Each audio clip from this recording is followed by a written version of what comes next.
Iniciamos entonces. Buenos días a todos y todas. Primero que nada, aún no, compañera. Se está bueno. grabando en la computadora. Ahorita voy a proceder a transmitir en Facebook. Ok, me hace saber. Gracias.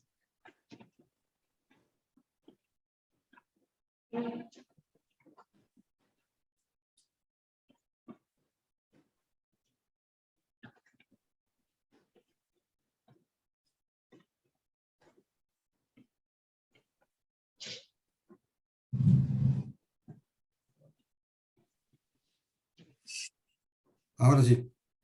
Adelante.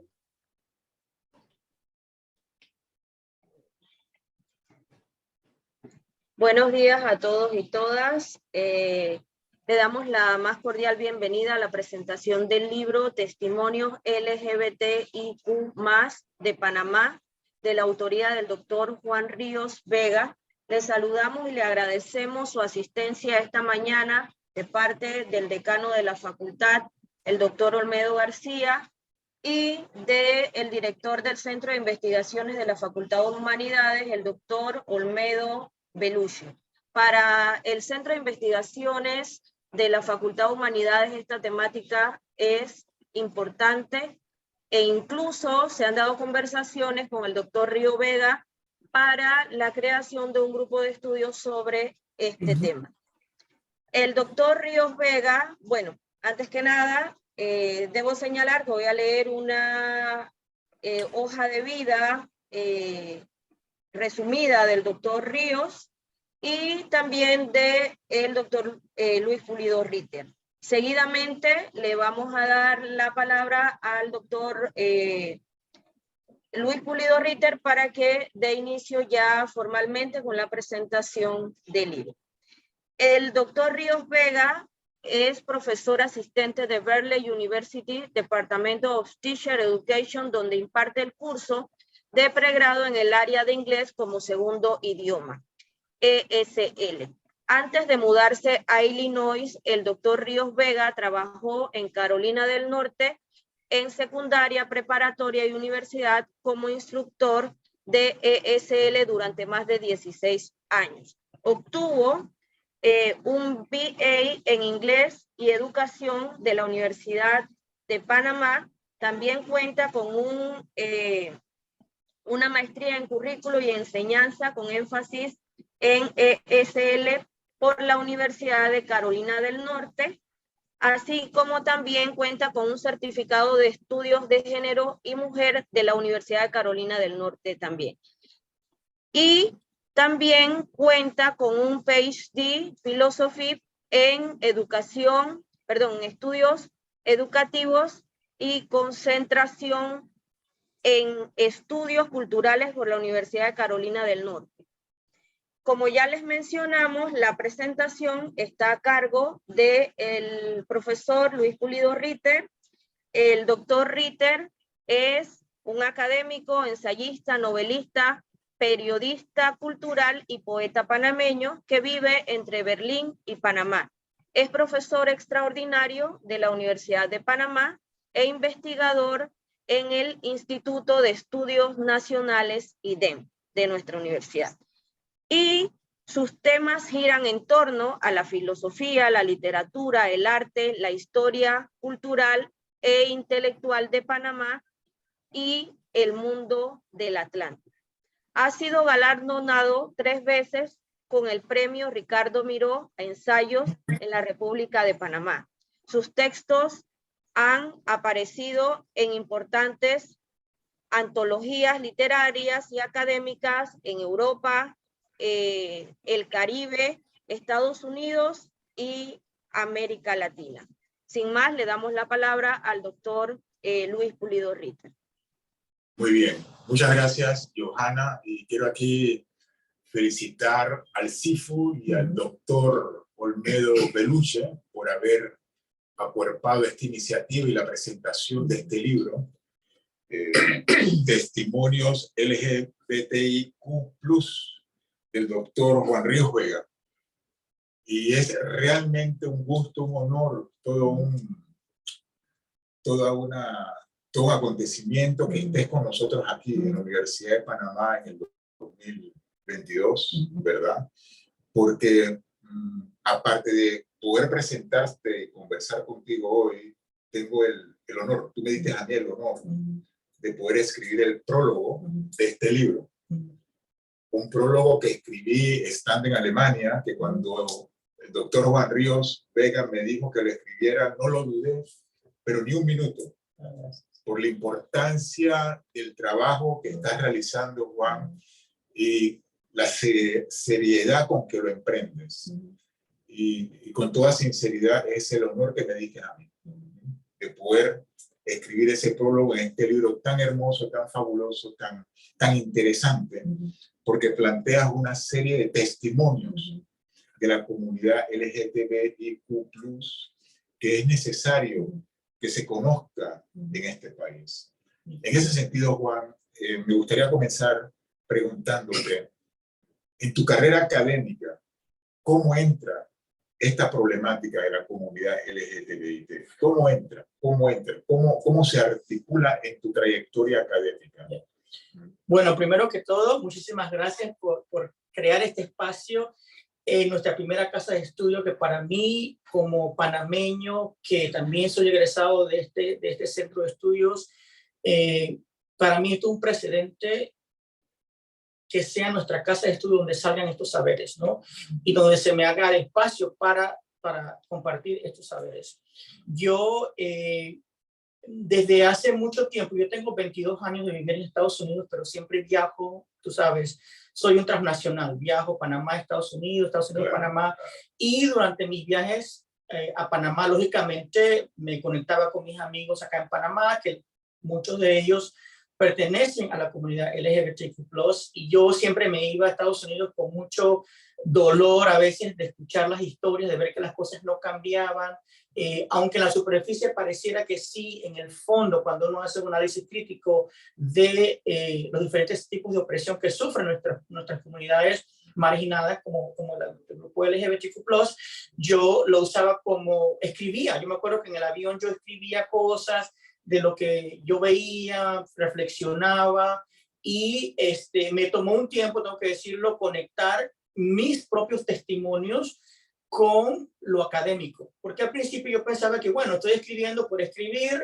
una forma como de sanar las cosas que experimenté en Panamá, pero después, a través de los estudios universitarios, mi doctorado en estudios culturales, yo tuve la dicha también de adquirir un postbaccalaureate en estudios de la mujer y el género, y por ahí me fui leyendo a otros latinos que también son parte del colectivo LGBT, pero dentro del contexto de Estados Unidos, y eso fue lo que me ayudó a mí como que a crear mi propia voz, entonces para documentar ya de forma académica las experiencias de los grupos LGBTQ+ dentro de Panamá. Muy bien, mira, me parece interesante que compartes igual que yo esa doble situación de vivir entre los Estados Unidos, trabajar en los Estados Unidos, ser panameño, venir a Panamá, presentar un libro, residir también en Panamá.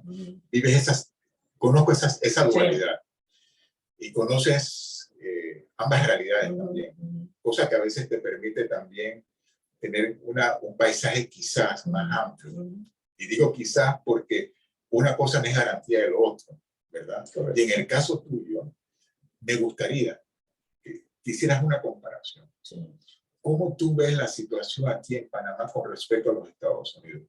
Y viceversa. ¿Cómo, si eso te ha ayudado, y digo ese quizás entre comillas, si eso te ha ayudado quizás a reformular lo que ya tú tenías o lo que ya tú venías aportando, recibiendo desde Panamá? Bueno, definitivamente, ¿no? Y yo diría que más que, bueno, vivir en lo que llamamos en la academia, vivir en el sexilio, sí me ha ayudado a ponerle nombre a diferentes sistemas de opresión que muchas veces, cuando tú vives en un entorno por mucho tiempo, tú lo internalizas como que es lo normal, entre comillas. Entonces, el salir de Panamá y estudiar, porque eso es lo otro, no solamente salir de un país donde uno nace, sino educarte de una forma crítica y académica y humanista, y regresar a Panamá y ponerle nombres a las cosas como un académico que muchas veces, como dije hace un rato, la gente lo toma como algo normal, siempre ha sido así, ¿qué vamos a hacer? Esto es lo que nos toca vivir. Pero ese pensamiento crítico de las cosas, y no solamente con el grupo LGBTQ+, con muchos otros grupos que sufren discriminación o que han sido marginados históricamente en el país, o que muchas veces esos sistemas también de opresión se intersectan unos con otros, que de eso podemos también hablar después, definitivamente, ¿no? O sea, pero algo que sí quiero dejar muy claro, siempre recordándome como académico, que no quería ser un colonizador viniendo a Panamá y decirle a mi gente, es que esto se llama así, es que así tienes que portarte tú. Claro. Sino mi pensamiento siempre ha sido, ¿cómo hacen mi gente para resistir y existir estos sistemas de opresión? Claro. ¿Cómo se convierten en resilientes de este sistema, ¿no? Y profundiza un poco esa interseccionalidad de la opresión. Profundiza un poquito. Sí, claro. Por ejemplo, podemos tener un caso de una persona que sea afropanameña, que sea homosexual y que también sea pobre. Okay. ¿Cómo ese individuo o cómo ese individuo logra existir en un espacio donde esos tres sistemas de opresión se intersectan? Okay. Porque muchas veces un hombre, voy a usar el caso de un hombre, que puede parecer un hombre cisgénero, pero que se identifica como una persona de la comunidad LGBT, en un momento dado, por parecer un hombre cisgénero, tiene ciertos privilegios porque socialmente hablando, sí define lo que debe ser un hombre. Acuérdate que el género es un constructo social, pero puede que sufra discriminación por ser pobre o por ser negro. Claro. Entonces, ¿cómo esa persona vive diariamente, ¿no? Entonces, eso, yo creo que eso es muy importante. Ahora que estoy acá en Panamá por un poquito más de tiempo otra vez, sí me he dado cuenta y me llena de mucha alegría y de empoderamiento escuchar en ciertos espacios que ya se habla de esas intersecciones, de cómo, sí, puedes que tengas un privilegio porque eres un hombre blanco de clase social media, pero a la vez eres muy afeminado y sufres discriminación por ser afeminado, más no sufres discriminación por ser blanco o por ser de clase media. Perfecto. Y ese es un asunto que tú ves que en Panamá se está analizando, se está tocando. ¿Sí? Totalmente. Yo te digo, yo me manejo muchos espacios de diferentes grupos LGBTQ+, porque ese es mi trabajo como investigador. Exacto. Y también parte del grupo y la mayoría de ellos y ellas pues me conocen mi función. Y yo escucho ese lenguaje académico que también están usando esos espacios de ese tipo de educación informal para educar a las nuevas generaciones de que se empoderen de este tipo de lenguaje y que aprendan a reclamar sus derechos, ¿no? Sí lo veo. Se puede decir que lo veo fuera, en la Universidad de Panamá, no, porque no he estado aquí en un salón de clases, así que no puedo decir si eso pasa dentro de nuestra primera casa de estudio. Pero por lo menos afuera, en educaciones que tienen estos grupos de líderes LGBTQ+, sí se está manejando este lenguaje.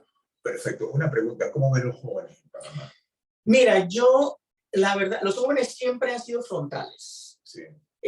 A través de la historia, sobre todo la historia nuestra de Panamá, si tú miras muchas de los cambios sociales que han habido en este país, han sido liderizados por gente joven, que se arriesga, que a veces se corre muchos riesgos y no sabe que están en peligro hasta después que pasan los sucesos. Pero yo me lleno de mucho orgullo, satisfacción, de empoderamiento, ver jóvenes, principalmente voluntarios y voluntarias, en estos espacios que quieren aprender, que quieren aportar, que manejan otro lenguaje, y eso tiene mucho que ver con los medios de comunicación. Claro. Antes, por ejemplo, en mi generación, no teníamos acceso a un internet, a un YouTube, a diferentes páginas de internet, donde uno podía aprender. Uno solamente le tocaba aprender o de los libros o del profesor, y ahí se acababa todo. Claro. Y nosotros nos creíamos esas dos fuentes. Ahí no había nada que criticar, que analizar, que debatir. Pero hoy en día un joven agarra una computadora o agarra su celular y escribe cualquier cosa y le sale un tema y ahí se instruye. Es decir, que podríamos asumir que los jóvenes, por toda esa, ¿cómo te digo?, oportunidad para informarse, son más susceptibles a lo que estamos escribiendo, nuestras preocupaciones contemporáneas, como la que tú estás realizando. Totalmente, totalmente. Y te puedo dar casos de jóvenes que han confesado que ellos siempre pensaron que ellos estaban solos o que ellos tenían problemas y que los problemas de ellos eran el problema, porque nadie en su entorno los entendía, más bien los rechazaban, y a través de los medios de la internet y YouTube y todas estas páginas web y organizaciones pro LGBT a nivel internacional, ellos han aprendido a validar que ellos no son el problema, que el problema es la sociedad. Exacto. Se han invertido los términos. Totalmente. Se han invertido los términos. En ese sentido, me gustaría preguntarte, en esa inversión de los términos, como académico, ¿cómo es posible, por ejemplo, en nuestras instituciones académicas en Panamá, que ese tipo de problemáticas se puedan incluir en nuestros currículos de estudio? Totalmente. Primero, bueno, esto yo creo que ya es un primer paso. Claro. Para mí, como dije al principio, de que la Universidad de Panamá abra este espacio para que tengamos este tipo de diálogo, para mí esto es una cosa como que un hito para mí, y espero que todo el que tenga acceso a esta entrevista pues entienda de que tenemos que ver ya es tiempo de empezar a analizar las comunidades LGBTQ+, desde un punto, si es la casa de estudio, desde un punto de vista académico. Claro. Hemos existido desde hace mucho tiempo, hemos sido invisibilizados y borrados desde hace muchísimo tiempo. Y yo le digo, cuando voy a conferencias con mi gente aquí en Panamá, sobre todo gente joven, que es la que mayormente atiende estos espacios, yo le digo, es tiempo ya de que nosotros hablemos con nuestras propias voces. Claro. Hemos dejado por mucho tiempo que otras personas hablen por nosotros. Exacto. Es importante que nuestras historias se escuchen. Y eso es uno de los propósitos pues, de este libro. Claro, precisamente en ese momento cuando tú me pediste que escribiera el prólogo, yo me pregunté todo eso, hablar con las propias voces. Claro. Es decir, yo creo que es tiempo de que la comunidad hable con sus propias voces y de que efectivamente no se hable por ellos. ¿No? Y posiblemente en Panamá ya esto está ocurriendo. La comunidad está aprendiendo a hablar con sus propias voces, es decir, con sus propias manifestaciones. ¿Cómo tú lo ves? A mí me parece, ya te digo, yo voy a estos espacios y por eso me quedo casi todo el mes de junio en Panamá ayudando y siendo parte de la lucha. Yo me quedo impresionado y feliz, empoderado de ver que los jóvenes están mucho más activos. Tienen mucho miedo que cuando yo tenía esa edad, yo internalicé de que yo tenía un problema, de que la culpa era mía, de que yo, y bueno, y la religión también influía mucho en eso, ¿no? Claro. Pero hoy en día los jóvenes que tienen respuesta a sus manifestaciones, ellos te hablan con mucho más poder, se están educando, están buscando figuras modelos, que les puedan ayudar a que ellos aprendan a defenderse por sí solos. Por sí solos, Claro, exactamente. que eso es lo que se quiere, ¿no? Entonces, diríamos que son índices, síntomas de que la sociedad panameña, y especialmente los jóvenes, está efectuando cambios. Yo digo que sí. Ha sido lento, nos ha tomado muchísimo tiempo. No todo es color de rosas. Ayer tuvimos un incidente en el Parque Omar por la izada de las banderas arcoíris. Y eso eso marca un precedente de que las cosas todavía no están como quisiéramos que estuvieran. Claro. Por eso yo digo que es muy importante que reconozcamos que sí han habido cambios, sí han habido avances, estamos hablando tú y yo esta mañana, Claro. pero hay mucho más que hacer. Mientras no hayan leyes o políticas públicas que se enfoquen específicamente en comunidades vulnerables como las comunidades LGBTQ+ en Panamá, las cosas no van a cambiar. Porque en la superficie, sí, somos más visibles, eso definitivamente que sí. Pero cuando vamos a leyes del Estado, todavía seguimos siendo muy vulnerados. Muy vulnerados, claro. Totalmente. Perfecto. ¿Y cómo ves lo que se entiende, entre comillas, la cultura popular, la música, los dichos populares? ¿Tú crees que todavía estamos anclados en esas viejas expresiones y formas estereotipadas, homofóbicas, excluyentes. ¿Ha habido alguna evolución en la llamada cultura popular? ¿Cómo lo ves? En la música. Yo todavía escucho lenguaje homofóbico en el lenguaje popular, en el caso nuestro de Panamá, usar palabras muy ofensivas que muestren a las comunidades LGBTQ+, especialmente a los hombres, como menos que o comparados a el género femenino, como débil, como tonto, ¿no? Y muchas veces no tiene que ver, las oraciones muchas veces no tienen nada que ver con las poblaciones LGBT, pero el término sigue siendo muy derogativo, peyorativo, como que el ser homosexual en este país es lo peor, y peor aún cuando eso se asocia con la mujer. O sea, eso de que yo cuando escucho esas cosas, yo de una vez analizo y pongo a la gente como que, tú sabes lo que estás diciendo. Claro.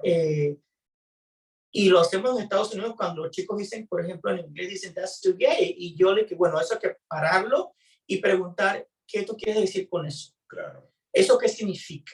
Porque aunque no haya nadie aquí en este espacio que se identifique con la población LGBT, tal vez tu amigo tiene un tío, una tía, el padrino, la madrina, el papá, la mamá, que sí son parte del colectivo.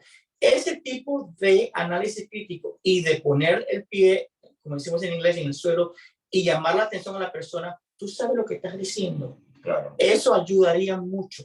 Pero es un proceso de educación. Yo espero nuevamente que esta entrevista sirva para hacernos un poco más reflexivos de la forma en que hablamos, y no es una cosa cultural, es una cosa de educación. Claro. De que me preguntaba un alumno hace un par de años, me preguntaba, ¿eso quiere decir que tenemos que pensar antes de hablar? Digo, definitivamente. Definitivamente. Porque todo el mundo tiene una opinión, todo el mundo habla, pero échate para atrás, piensa un rato lo que vas a decir, mira que no ofendas a nadie, porque aunque tú puedes sentirte seguro de decir algo en un espacio, ya sea que hayan hombres o que se identifiquen como hombres, y usar un lenguaje sexista, tú no sabes. Aquí está, bueno, hablaste de la música, eso es otro tema que yo escucho la música todavía popular y yo me quedo con el ojo cuadrado, como dicen mis amigos de México, cuán homofóbico, transfóbico, sexista las letras, se pueden llamar letras, de la música popular, que todavía persiste, ¿no?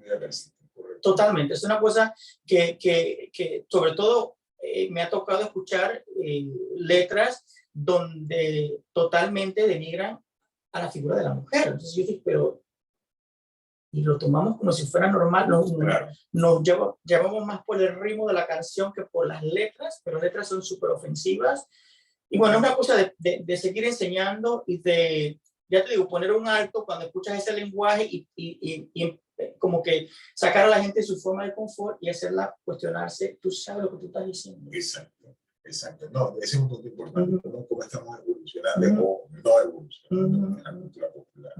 En cuanto a la misma comunidad, ¿qué tú piensas que está todavía por hacerse?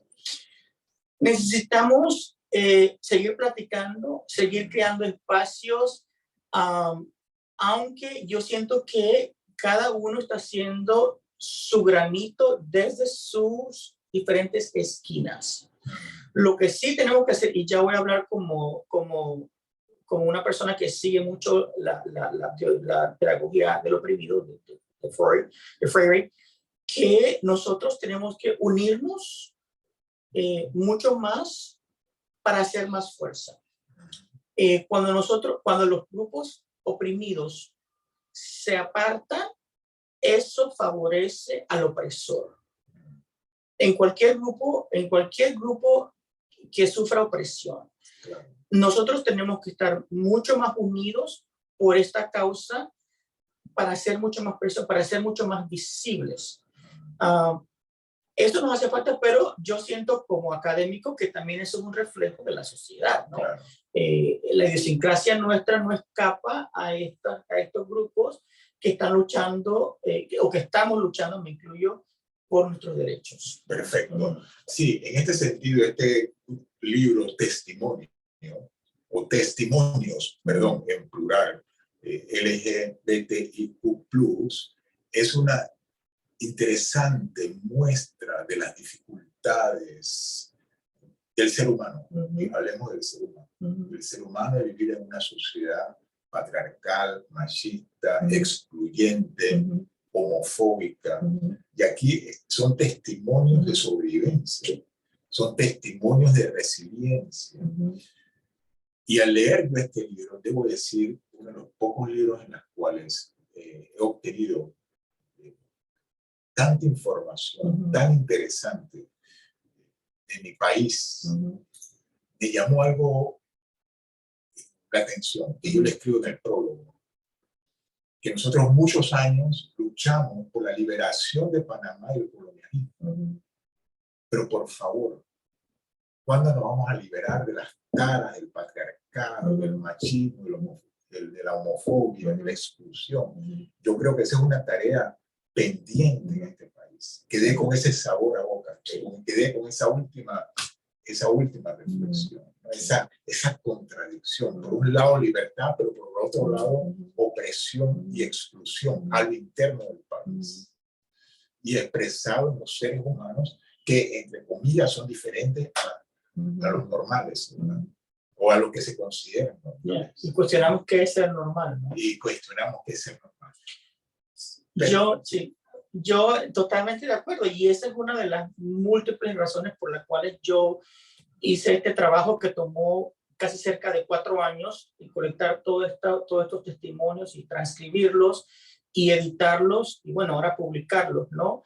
Porque cuando yo empecé a hacer las investigaciones de qué había en Panamá en cuanto al tema, pues me encontré un par de tesis, tengo que reconocerlo, que hablaban sobre temas muy estereotipados, ¿no? Hombres homosexuales que se dedican que son sexos servidores, o hombres que están contagiados por la epidemia del SIDA, del VIH-Sida.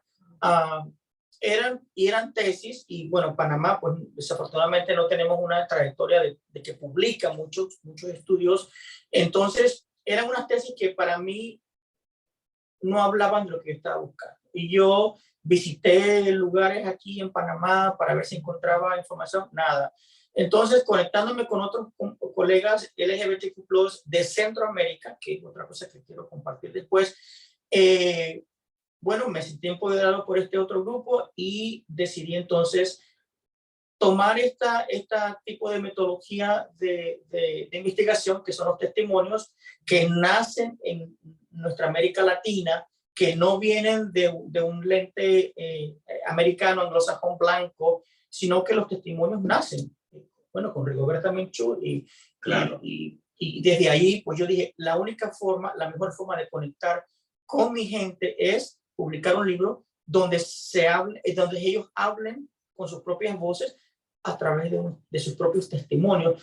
Y este libro, yo como académico espero que sirva como un material de apoyo para que las presentes y futuras generaciones digan, tenemos un texto que habla de estos testimonios y que se puede usar en cualquier tipo de espacio donde uno de una forma crítica analice la situación, no solamente de ahora, histórica, porque ahí hay entrevistas de personas de la época de los 60, 70, 80 y hasta el presente, y para que aprendan que hemos existido desde siempre, o sea, que no se haya hecho justicia social en lo académico, que es lo que principalmente me interesa, pues es otra cosa. Claro.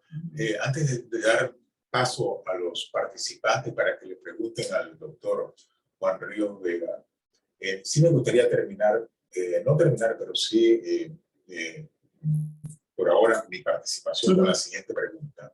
¿Cómo fue con los testimonios? ¿Hubo resistencia? ¿Hubo apertura? ¿Cómo fue tu experiencia para seleccionar los testimonios que componen el libro? Sí, yo vine a Panamá, esa es una muy buena pregunta, porque tú sabes, como tú que eres académico también y escritor, escribir de un grupo vulnerable, aunque pertenezcas a él, no es fácil, porque las personas que han recibido tanta opresión muchas veces están cerradas, no quieren abrirse porque tienen mucho miedo a veces, ¿no? ¿Quién eres tú? ¿Qué estás buscando? ¿Qué vas a hacer con esto? A mí me tomó un año vine a Panamá, yo me acerqué a los grupos pro LGBTQ+, entrevisté a mis amigos, los grupos LGBTQ+, los líderes y los lideresas fueron los que me conectaron a mí con otras personas para yo poder hacer mis entrevistas. Ya te digo, las entrevistas demoraron yo calculo que 3 años.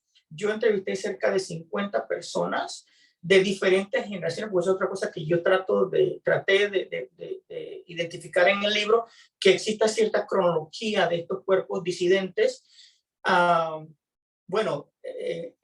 Entrevistas que demoraron 1 o 2 horas, entrevistas que demoraron hasta 2 días, personas que entrevisté que me conectaron con otras personas que estaban interesadas en participar, y bueno, escucharlas, transcribirlas, editarlas, eso tomó su tiempo. Y otra cosa que quiero también dejar muy claro en estos esfuerzos como académico, investigador panameño, siempre me gusta que todo el trabajo, por ejemplo, la fotografía, el arte es de un panameño, el diseñador gráfico también es un panameño, los editores son personas que viven en Panamá, o sea que el trabajo yo quería que fuera, como todos mis otros libros, que fuera hecho aquí en mi país. Perfecto.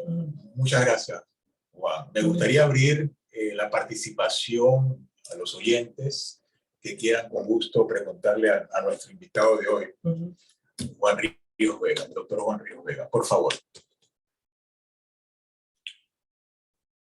Hice una pregunta.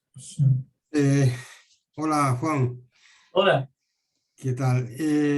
Bueno, me parece muy interesante y creo que es una de las primeras veces, porque creo que sí ha habido otras, en que abordamos esta temática en la Universidad de Panamá de manera formal, y en ese sentido eres pionero. Yo quería ver si de los testimonios hay algunos que tú quieras referir brevemente, sin que obviamente quite el deseo de los lectores por conocer el contenido, pero sí alguno que valga la pena mencionar, que para ti sea impactante y que la gente tenga una idea del contenido que hay en el libro. Bueno, muchísimas gracias y gracias a usted, profesor Beluche, por ser este canal para que estas investigaciones sean de conocimiento público ya a nivel académico. De verdad que yo, creo que es la 3ª vez que lo digo, yo estoy muy complacido con que mi universidad de Panamá, sea tal vez la pionera en crear estos espacios. Hay un testimonio que yo, cada vez que me acuerdo, yo me quedo muy trastocado, si la palabra cabe. Es de un niño del interior que, por ser muy afeminado, es maltratado no solamente verbalmente, pero sí físicamente por sus propios padres. Él habla de cómo sus padres le pegaban con estas ramas de la veranera, bugambilia en otros países, y todos sabemos que esa planta tiene espinas. Y este chico que yo entrevisté ya estaba en sus 20 y tantos años, y yo me preguntaba, esas heridas todavía están abiertas. Es solamente pensar que este chico todavía recuerde cómo lo maltrataban simplemente por demostrar cómo él se sentía siendo un niño. Son cosas que la gente tiene que leer y entender, cómo nosotros marcamos de una forma perpetua la vida de un ser humano, y sobre todo de un niño, ¿no? Esa es una de las tantas, pero hay otras también que yo quiero rescatar, y lo uso mi privilegio de académico para elevar las voces de las mujeres trans de Panamá, que han sufrido y siguen sufriendo mucho en este país, y hay historias en el libro sobre sus experiencias durante la pandemia, ¿no? Cómo fueron expuestas y muchas veces hasta ridiculizadas por las autoridades nuestras, y no hubo forma de que se pidiera una disculpa pública, cómo estos cuerpos disidentes fueron objeto de burla durante la pandemia. Gracias, profesor. Muchas gracias.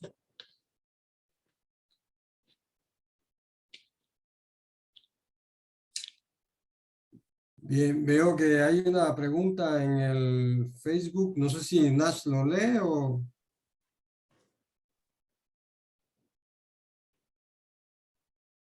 Preguntas desde el Facebook de Natalia Beluche. ¿Ve alguna tendencia en los testimonios? ¿Hay algunas líneas en común de la población que entrevistó? Sí, lo que yo hice, tal vez respondiendo a la pregunta,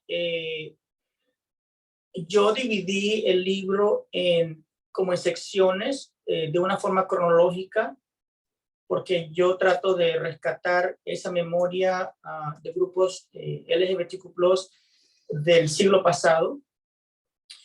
Hay una cronología en ese aspecto.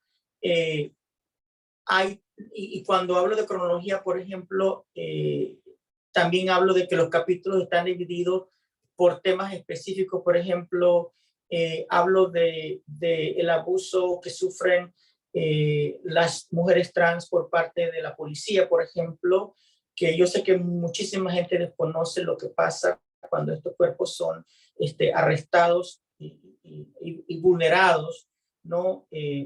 Hablo también de el rechazo de los familiares. Entonces hay esa sección donde todos los testimonios se enfocan exactamente en eso, el rechazo por los padres, por los familiares. Hablo también de personas que han sido contagiadas por el VIH-Sida desde una perspectiva de justicia social. Más que estereotipando o perpetuando estereotipos, valga la redundancia, los testimonios hacen justicia social porque son ellos o ellas hablando de sus propias experiencias.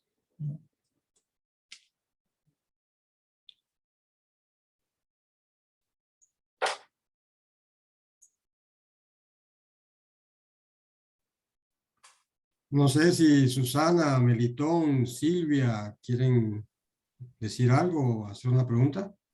Sí, a mí me gustaría hacer un comentario. Me parece una propuesta sumamente valiente de parte del profesor Juan el haber publicado el libro, considerando el contexto, ¿no?, en el que estamos hablando, que usted menciona, sobre cómo la sociedad ve, ¿no?, a los grupos minoritarios, ¿no? En este caso, los grupos bueno, los grupos minoritarios, dentro de los que nos incluimos también las mujeres. Y creo que es importante el libro en el contexto de cómo hacer llegar esa información al resto de las personas, ¿no? Como experiencia de vida ya, o como historia de vida cada uno. Me gustó mucho la reflexión que hizo sobre la relación que hay entre la razón y el lenguaje sexista, que creo que muchas veces escapa al ámbito académico, efectivamente, y que posiblemente nos afecta tanto a ustedes como comunidad, como a nosotros también como mujeres en busca de un espacio dentro de ese entorno, ¿no? En general, creo que, bueno, es muy interesante el libro y que sería bueno leerlo, ¿no? Eso es lo que quería comentar, profesor.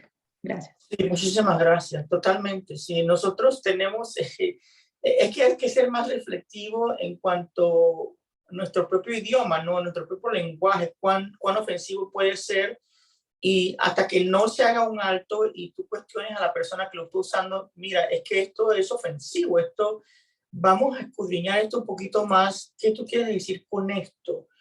Porque esto me ofende a mí, ofende a mi hija, ofende a mi madre, ofende a mi abuela, ofende a mi hijo que que me dijo anoche que él es gay, o mi hija que me confesó a través de una carta que es lesbiana.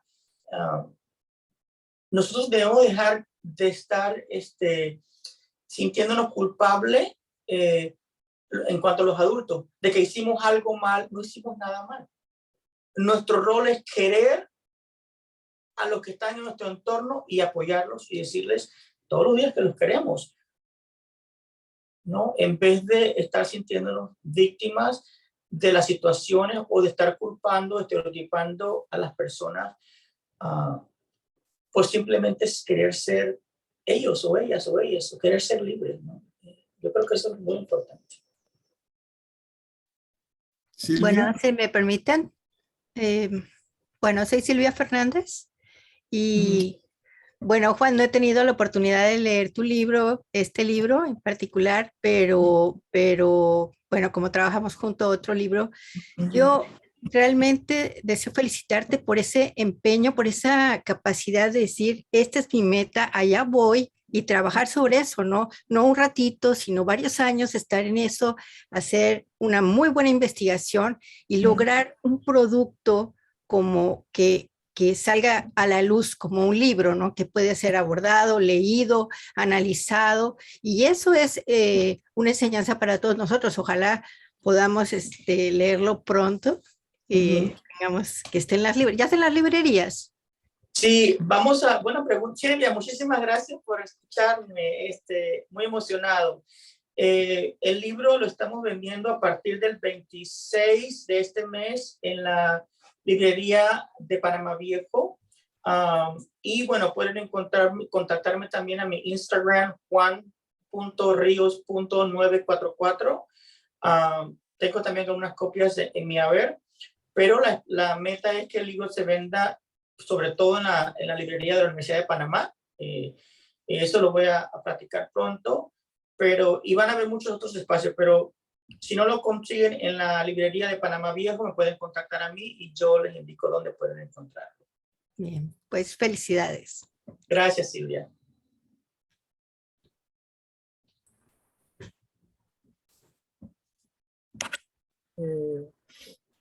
Buenos días, Juan. Un abrazo. Hola, Víctor.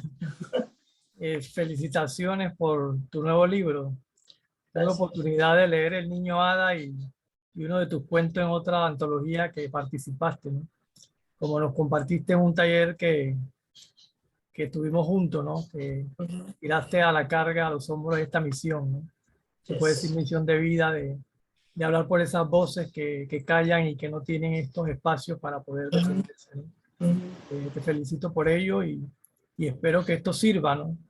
Para crear más entendimiento en la gente de ver que las personas de estas comunidades son también igual seres humanos, ¿no? Que tienen derecho igual que todos los demás. Gracias, pues, y espero también pronto leer este libro. Pues gracias, Melitón, gracias por leer mis escritos y por conectarte hoy. Para mí es un honor porque te conozco como escritor también, así que seguimos en la lucha. En este punto me gustaría conversar un poco contigo, ¿no?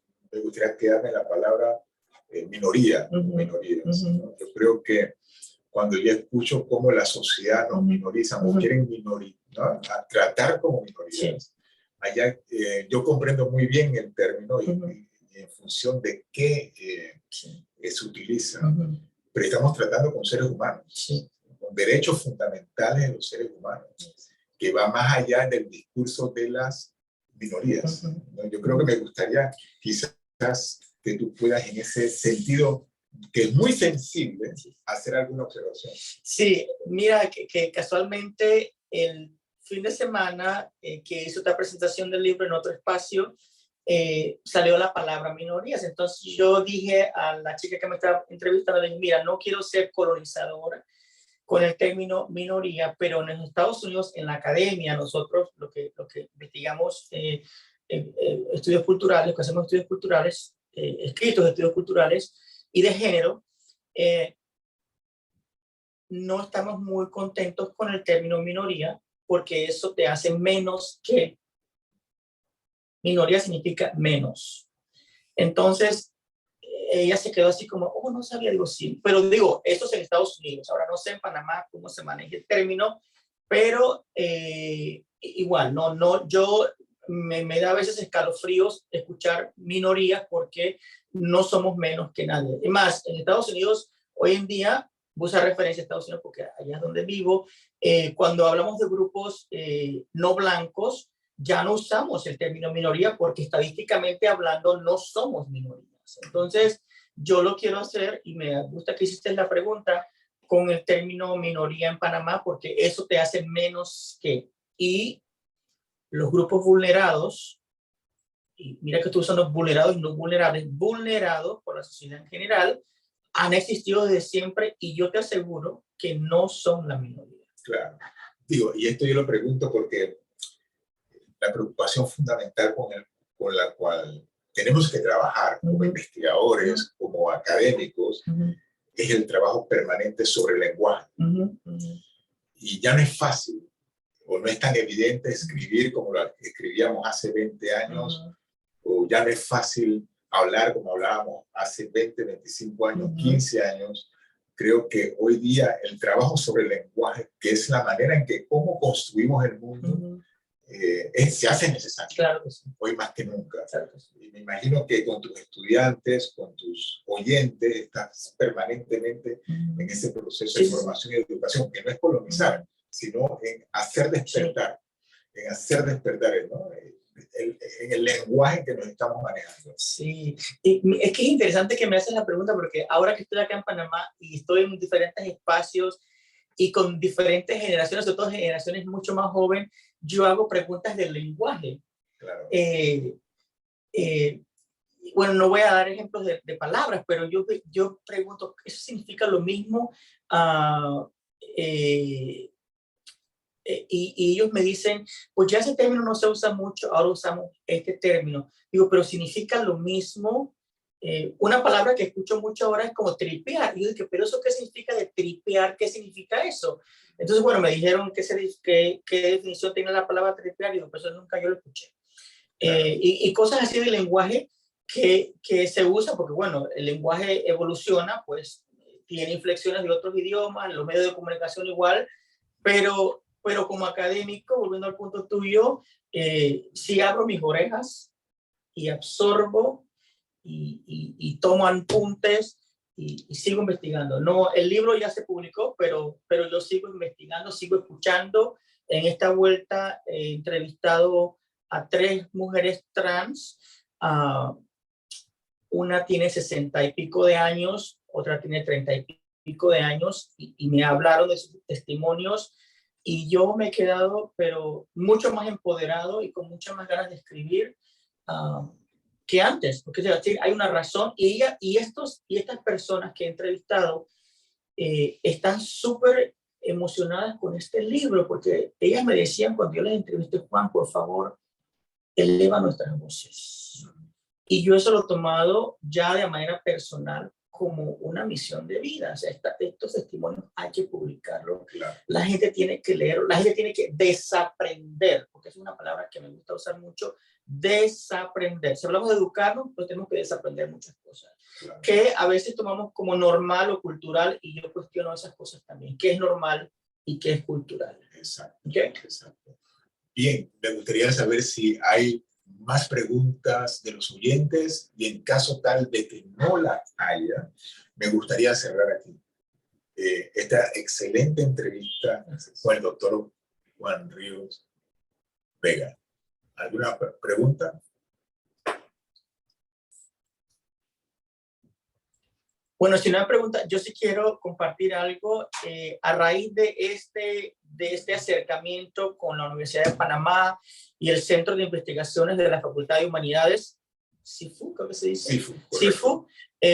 Ya estamos hablando de hacer una conferencia o preparar un comité primero, y si todo marcha como planeamos, el próximo año pues tendremos ya una conferencia con panelistas, con invitados especiales, desde aquí, desde nuestra primera casa de estudio. Así que me voy súper emocionado porque siempre soñé con esta conexión con la primera casa de estudio, que es la Universidad de Panamá, y sobre todo la Facultad de Humanidades, de la cual yo soy egresado. Así que enhorabuena. Regresar, retribuir a el lugar donde yo me inicié como humanista, como académico. Eso para mí es muy bueno. Bien. Yo quería... para cerrar me gustaría agradecer al CIFU y al doctor Olmedo Beluche por su interés en promover este libro del doctor Juan Ríos Vega y este tipo de investigaciones en la Facultad de Humanidades de la Universidad de Panamá. Doctor. No, gracias al doctor Juan Ríos por la oportunidad de presentar esta obra tan importante, y a Luis, que ya es de la casa y con quien hemos trabajado e incluso estudiado juntos cuando éramos jóvenes. Hemos hecho un compromiso con el doctor Juan para que no solamente dentro de un año hagamos una conferencia magistral, sino que creemos un grupo de trabajo permanente que haga otras actividades a iniciativa de ustedes con nuestro apoyo a lo largo del año, inclusive la posibilidad de que algunas personas, además de él, escriban para nuestra revista Cátedra, que es la revista indexada de la Facultad de Humanidades, y hacer un dossier especial sobre esta temática, que él sea el compilador de esos artículos. Perfecto. Bueno, gracias a ustedes por habernos hecho partícipes de esta obra. Gracias a ustedes. Gracias a ustedes, doctor. Gracias a ustedes. Gracias. Muy amable. Todos los presentes. Suerte. Wow, qué bueno. Gracias por las... Así estamos en el aire.